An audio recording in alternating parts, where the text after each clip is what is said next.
everybody. I am Uncle Rob, and Uncle Rhino is in Shreveport, Louisiana. I'm in Little Rock, Arkansas. What's up, Rhino? What do you say? What do you say? Super excited about today. Man, I am beyond excited about today. I have waited years, literally years, to get this lady on here, and kind of nervous a little bit. I'm not gonna Oh, lie. don't be. Just do like I'm doing. I'm sucking in my gut right now. Is that impressive? It's working for me. I don't know if it's working for her, but I Okay. she is originally from Memphis, Tennessee, I do believe. Hmm. Uh, right east of me here, about 120 miles. Folks, this lady has written number one songs. She has had numerous top tens. I'm not really 100% sure if she had a number one that she recorded or not, but she's going to tell us. I want to say Baby I Lied may have been number one, possibly. We are talking to Deborah Allen. Deborah, what's up? Oh, hey, it is so great to be with y'all today. I've been looking forward to this too. So, this is going to be a special day for me as well. So, I'm just so proud to be here, as many Pearl would say. So you have written a lot of music. You've recorded a bunch of music. You are forever backstage. I told you guys you will forever be the rockin' little Christmas girl, and I that is the song that really got me hooked on Deborah Allen music. Tell us a little bit about your early growing up around Memphis, when you got that bug, that itch to get that music. Uh, Well, Go ahead. I grew up in Memphis, and I think I'll make it short this time, but I probably told this story a million times because it is my true story. My mother, when she was carrying me, she knew something was going on with her voice. Her name's Rosetta, and so when she was carrying me, she just prayed for me to be healthy. But then she'd always throw in at the last. She said, "Oh, and please let this baby have a strong voice." So I kind of just grew up singing. I'd sing sad songs as I walked up to my girlfriend's house or Mel Johnson. I just kind of sang everywhere I went. And then when I was about, 15 or 16, I was riding along in the car with my boyfriend at the time and singing along with the radio. And he goes, "You got a great voice." I go, "Really?" He said, "Yeah." So, I mean, it's like all arrows were pointing to that for me. And then, as soon as I turned 16, I got in my car and I raced straight over to see George Klein because he had a TV show and I auditioned for it and got the part. So I was an official WHB cutie. But in Memphis, just growing up in Memphis, it was such a cross section of influences. On Saturdays, my daddy liked to watch the Nashville country. You remember when they had the 30-minute country TV shows? He would always watch that. I loved that. But right down the street from his shop, which was an upholstery shop called Leon Thurman's Automobile Upholstery Shop, there was WDIA, and they played a lot of R&B music. And then they played rock. They played all kinds of music in Memphis, and I just loved it. And then there was a man, an iconic producer, but he wasn't back in when my daddy had his shop there. But he wound up being a great producer for Ike and Tina Turner and Al Green. And I'm talking about, well, everybody called him Pops, but oh gosh, how can I not think of his name? Oh, Willie Mitchell. Willie Mitchell. I was like, you better not go blank on Willie Mitchell. I'll get kicked out of town. But no, he became great friends with my parents too. He would invite them out to this club where he played trumpet with his band. So, it was just Memphis was such a colorful town. You could not live in Memphis and not have music infused into your soul. But after I'd been at WHBQ for maybe a year or two, I just told, no, it wasn't yeah, about 2 years. I mentioned to George, I said, "George, I think I'm going to Nashville." He said, "I think you should. I think you could do good there." And then he kind of gave me a bunch of pointers, sort of like a dad. And I took it and I took off and came to Nashville. And it was the best thing I ever did because my life just went through so many changes when I got here. My plan was, I had this big dream in my heart to be a singer and to make records and get out there. I didn't know anything about it. I just showed up. And then all roads pointed to songwriting, which I can tell you about that in a little while as we get to it. But it's just been the most nurturing town for me, and it's been the most educational town for me, and has presented so many incredible opportunities I could not have found anywhere else. So, yeah, I love it here in Nashville. I thank the good Lord you decided to go to Nashville. Not to say that we wouldn't have heard from you if you'd have stayed in Memphis, but Nashville was definitely the move for you. Now, you Yeah. moved to Nashville at 18? Yeah, they used to call me in Memphis, they called me the Memphis Princess. Even when I got up here, some people that knew me from Memphis would interview me and call me that. And I always felt like I would remain and still do remain an ambassador of Memphis because Memphis is still so strong musically and some of the sweetest people on earth are there. But yeah, Nashville is definitely where I was destined to be. So you're 18 years old, you're driving to Nashville, you get to Nashville. What's up? That has Well, got to be a shock a little bit. yeah, it was. Well, it was a shock because when I first moved here, I sort of thought Music Row. It sounded mysterious, but yet it sounded very, like formal, like this is where you're going to go and get your record deal. And when I first drove down Music Row, and that's before it was one-way streets, it was still two-way streets. It was just all these beautiful old homes. And I go, well, where's Music Row? I didn't, because it just looked like a beautiful, Like a neighborhood. neighborhood. Yeah, but it didn't take long to find out that those homes actually were the bedrock of the Music City sound, Nashville sound, because that's where all the songwriters would gather, and different publishing companies would be in each one of those homes. Sometimes there would be people that would uh, take in songwriters and help them along, and it was just an amazing place. I've never heard of any other place like it. Now, being from Memphis and then moving to Nashville, did you get to do any work with Elvis? I did not get to work with Elvis. I wish I had met him, but I will tell you something funny. Not funny, but pretty amazing. I told you my mother and daddy had an upholstery shop, but it was called Leon Thurman's Automobile Upholstery Shop. And of course, my mother was right there being a big, large support of it. I've seen her sit behind one of those big sewing machines going, just sewing up Hey, custom. Uncle Rhino, you need to cut that sounder and use that somewhere. Yeah, I'm gonna use Do it one that more time. something, Deborah. Yeah, it was really like this. It's like like that. I mean, she could work one of those big machines, but they did custom work on cars mostly. But every once in a while, they would have to do a prefab like seat cover, and that's how they met Willie Mitchell. He came from down at Farber Brothers, and he would bring up, a box of slip-on seat covers if that's what the customer wanted.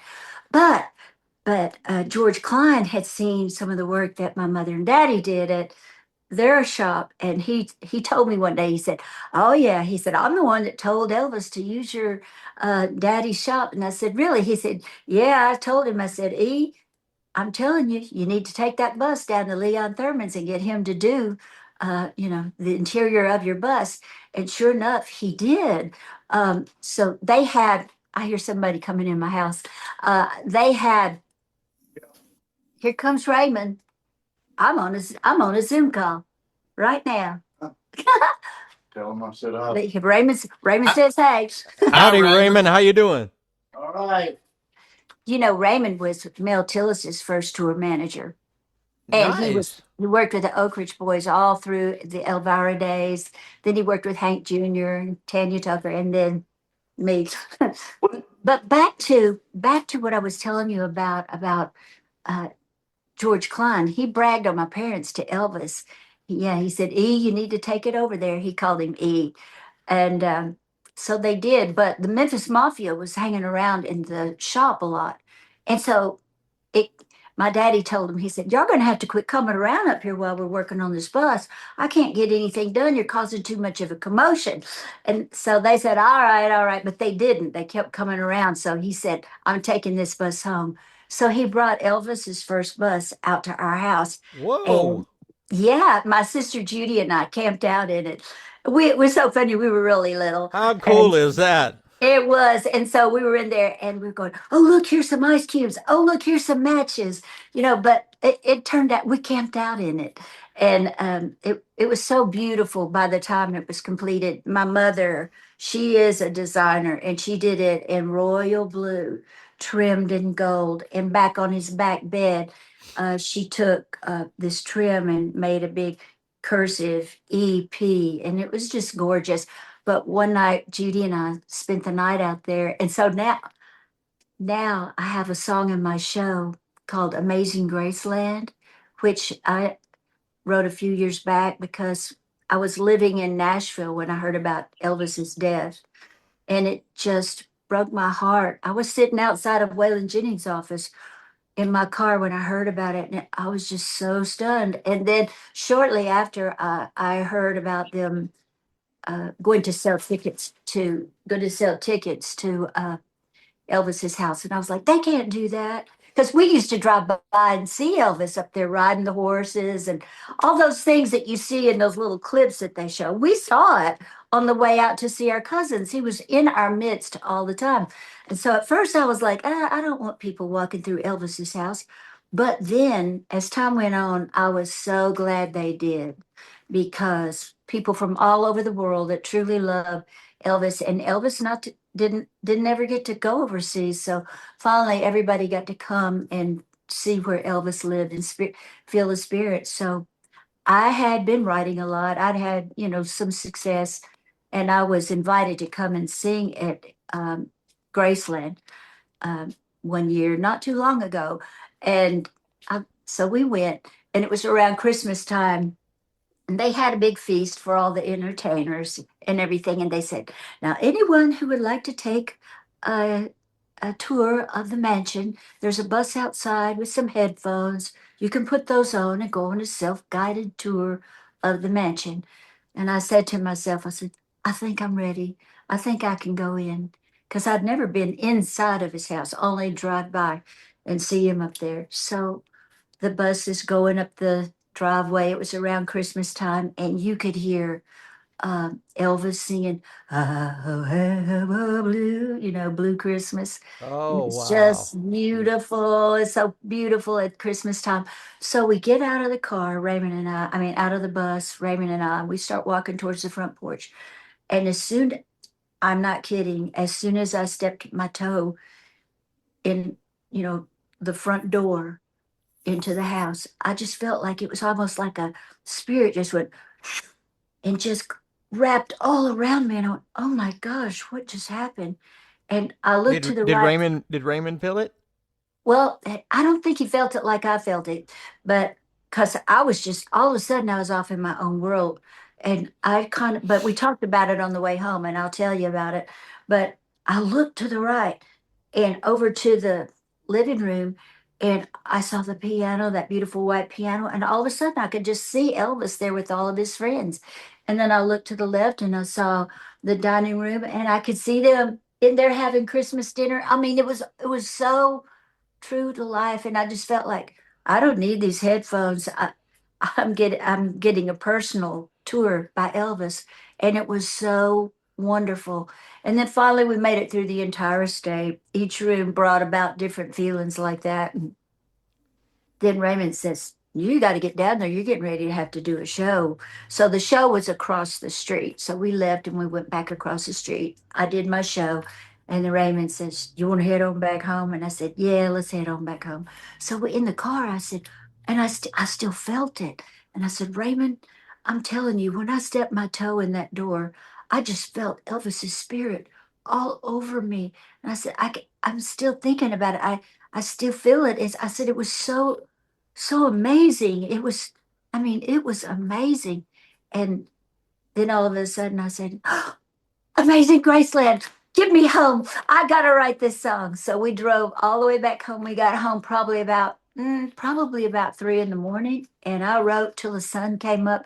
The only thing I did before I wrote the song is I did say a prayer. I said a prayer to God. I said, "Oh God, please help me write a song that captures the wonderful person that Elvis was, the magnitude of his beautiful heart, not just the king of rock and roll, but who he was really as a human being." And by the end of it, I think I did accomplish that. I was so proud of that, and that I felt like that it had risen to that occasion. And so that's what happened. I I, wanted to I wanted to jump in right here, Rob. I'm going to tell you, we were talking off camera backstage, and one of the things that for the listeners, I was saying to Deborah is that she really does embody, and you guys, none of this is fake. Everything that y'all are getting is so genuine. It's almost hard to swallow in the artificial world we live in now.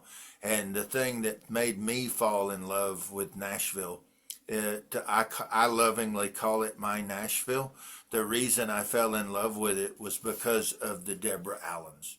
It was because Wow. of the Sharon Vaughns, the Harlan Howards. These people you know them all, Deborah. These are the people who built me, brought me in.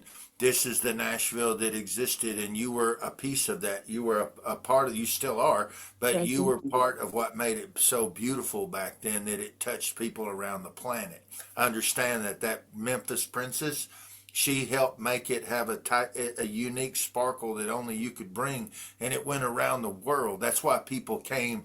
They would come to because Elvis touched them that way, and it wasn't because of the number ones. It wasn't because of the Instagram followers or the Facebook friends. It was because you guys wrote the soundtrack to the favorite memories of our life, and Thank so you. we You're a great come songwriter too, right? what I love you, and I love that so much. And my goal was always just to be worthy of continuing what you guys started and gave me the honor of being a part of for 10 minutes. And so for that, I wanted to show the genuine. This what she's talking about. Everyone is what made American music, not just country music, but country in particular. It was so incredible because it was so real, and it was the affection that we all had for each other. She just said she was out in front of Waylon's place. We could do that. You could sit on the porch with Cash up in Hendersonville. You could be hanging out with Buck over at Harlan's office. I mean, she embodies everything. This incredible woman embodies everything that made me love that town. And this is such a joy to have you here today, Deborah. Well, it's a joy to be here, and thank you for saying that. I'm telling you, I had such an affection and reverence for all of the people that I hung out with too up here in Nashville, like Waylon, like Jesse, like Shel Silverstein, who got me started writing songs. I mean, there were so many. We'll talk about several more probably as the time goes on. But yeah, I always felt like I was in this barrel, and that all my friends, they were really pulling. See, in Nashville, if people felt like you were really sincere about wanting to be the best you could be and trying to give your heart to it, you would find that it was a loving, kind Yes. family town. People would reach out and try to help you, but I always felt like they were up at the top of that barrel going, "Come on up, you can do it, come on," you Yeah. know and it and was just a really wonderful feeling, and it was just a constant inspiration. And I had so much, and still do have so much, um, reverence and respect for all of my great friends that I had back then too. does that sound familiar, Rhino, of that concept of what she's saying? Well, we were talking. We talked about you. I used to write with Sharon Vaughn and Melba Montgomery, Oh yeah. and you.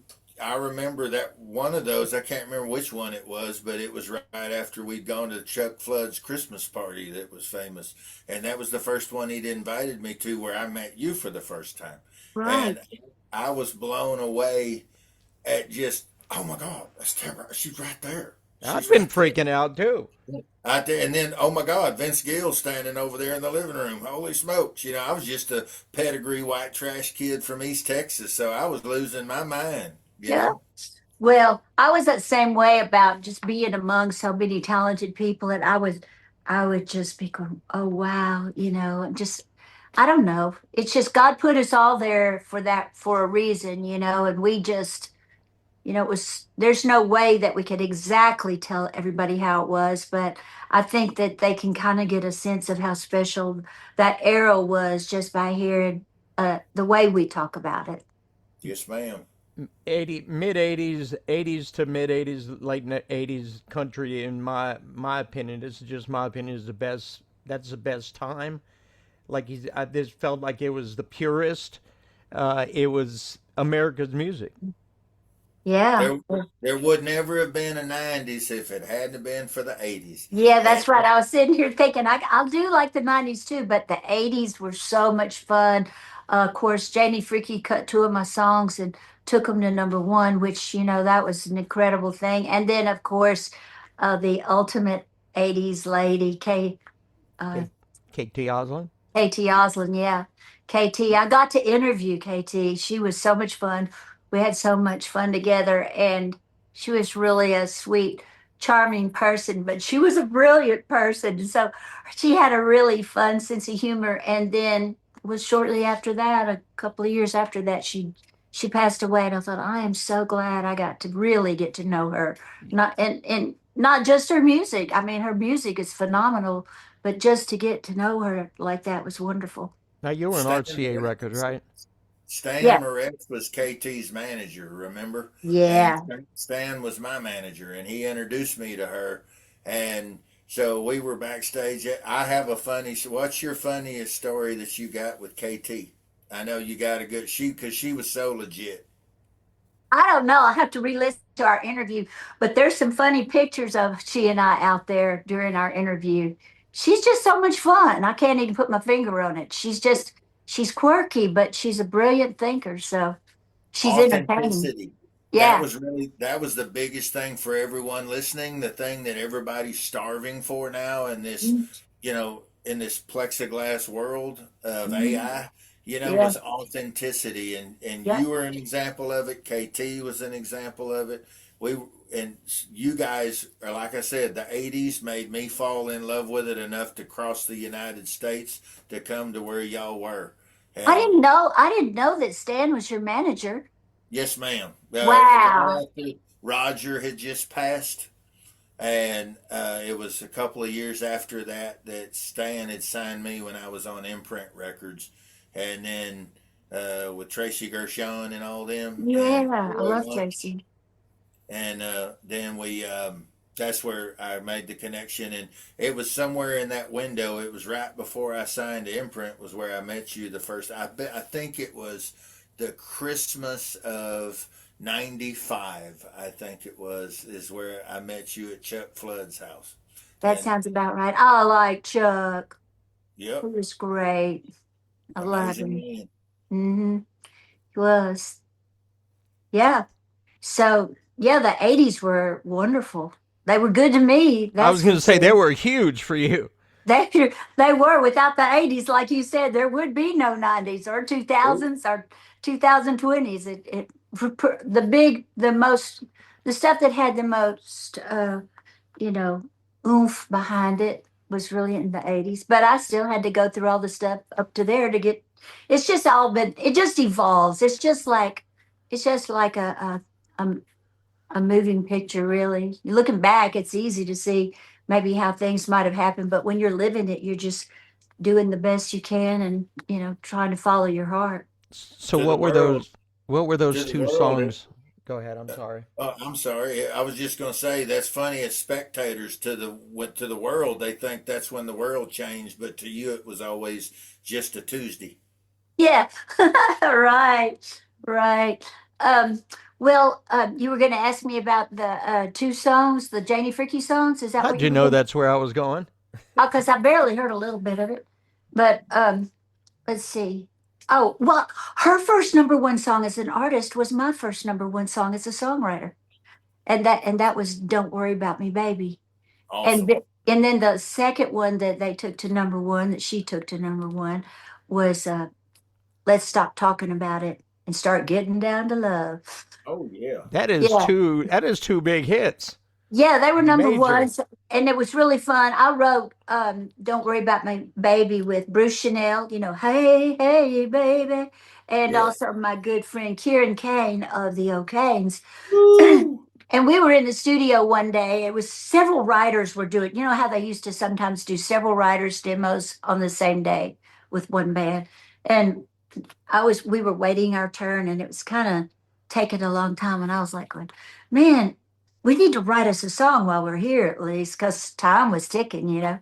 So we went into this room where there was a piano, and I started playing it, and then Bruce started singing, and the next thing you know, then shortly after, I think we wrote one verse and a chorus, and they said, "Okay, get in here." So we had to quit, and I said, "Okay, this is good, y'all. We need to get back together at my house because I got a piano there." And they said, "Okay." So that's what we did. We finished it up. And actually, I wanted to record that song. I said, "Gosh, this sounds like a hit. I really, I want to record this song." So I took it in at Capitol Records, which was my first album um, label did an album on me. I had the Jim Reeves duets out as singles on RCA, and I loved RCA, but Capitol wanted to do an album on me, and I think, that would be good for me to represent myself more as a songwriter. So I did that. Where was I? What were we talking about? I lost my train of thought. That's what I mean. There's so many memories. It's hard to keep up with them all. What I'm glad to be able to bring some of these memories back. Me and Rhino. yeah, We were let's talking see. about you were taking the Jamie, song you're writing with Karen Oh, Kane. I know what I was going to tell you. So, yeah, I went and I talked to the executive there. Very nice guy. And he had kind of been put in charge of my project. And I said, "Hey, I think I got us one. Play this." And he puts it in. And I said, "What do you think?" He goes, "Uh, it's just not cool for writers to cut their own material these days." I went, "What?" He goes, What? "No." And I went, "Huh."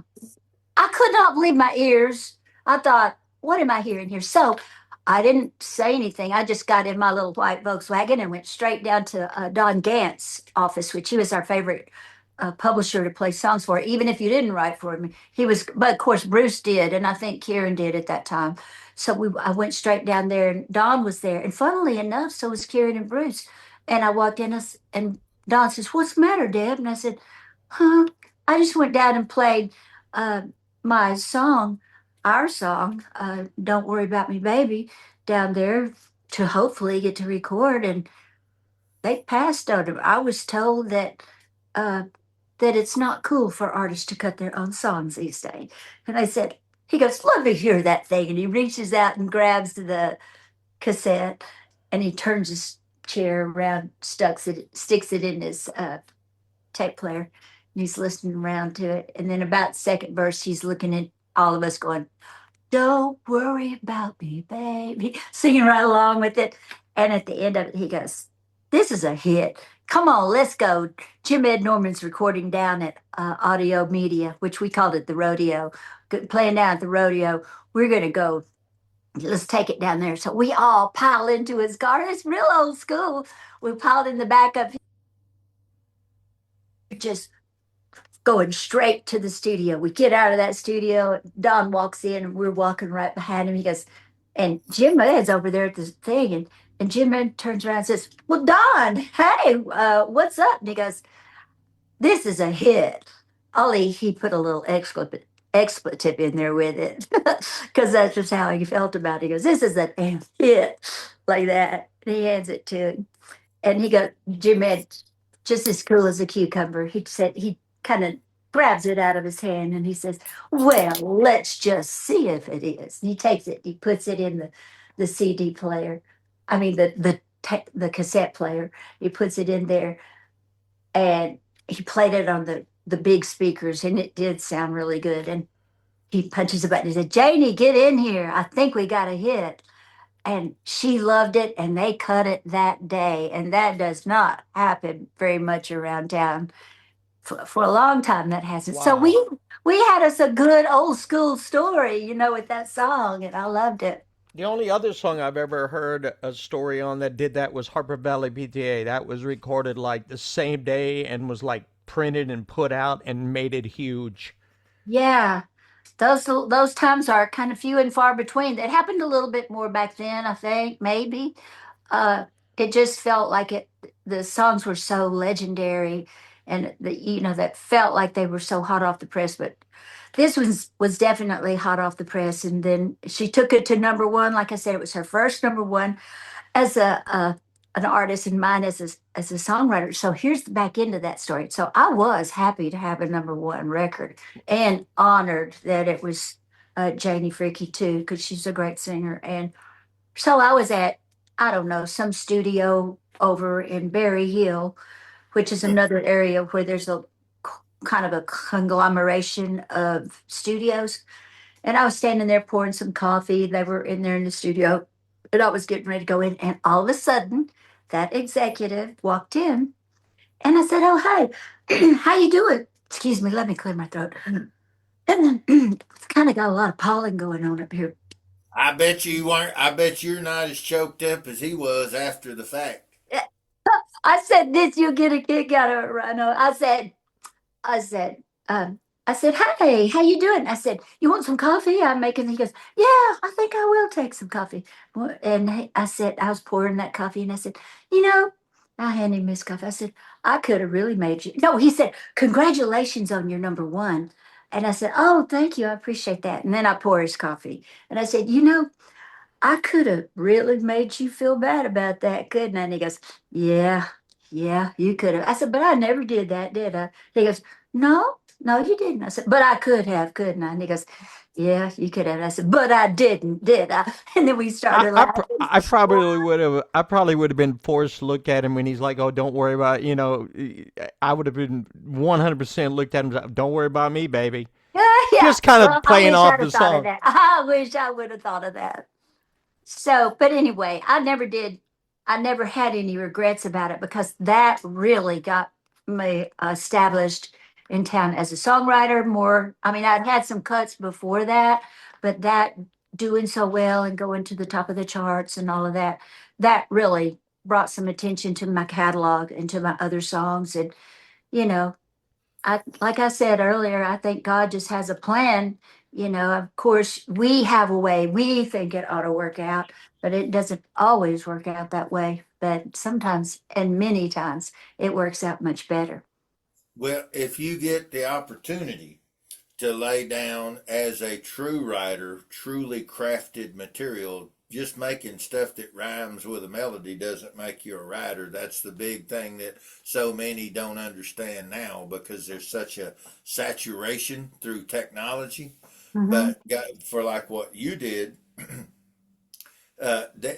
you are proven now. You are the product. You are a proven product. So it's harder for the executives to shoot it down when they're not you. And that's this Rob is a this whole story is a great testament to how the music business and how magical and exciting it was when it was actually run by music people. And And when that when you could actually drive up in a parking lot, get out, and go in and see somebody.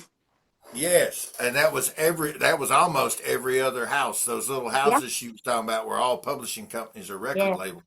And the Hmm. Christmas parties. Oh, do you remember how the Christmas party used to be? Which one? I'm talking about so Music Row, and you correct me if I'm wrong, but it was like they used to just open all the doors, all the Oh riders yeah, would, and you just went from house to house to house to house. Anything you could imagine drinking was there. People had pool tables set up in the publishing companies. People shooting pool in there. Everybody, a wall of guitars. Everybody's just picking and playing together, and it was nothing but pure joy and Christmas lights. And right. we That's why stumbled I from said which one because there were so many. I would say that yeah, reminds me of walking down Bourbon Street around Christmas. but this was all everybody was there for the same reason initially, and then they found power and strength in each other, and they supported each other. To Hurst's point about the being in the barrel, every one of us just wanted to be worthy of standing next to the other. And we recognize that and had the humility and respect. And she is such a testament to this, and her light, her love, her spirit, her, this is why it was such a magical place. And she calls it the tail end. I say the same thing. I can't imagine, to me, the 80s, coming out of the 80s going into the 90s. I got there in 92, and for me it was such a magical place because I was fueled off of everything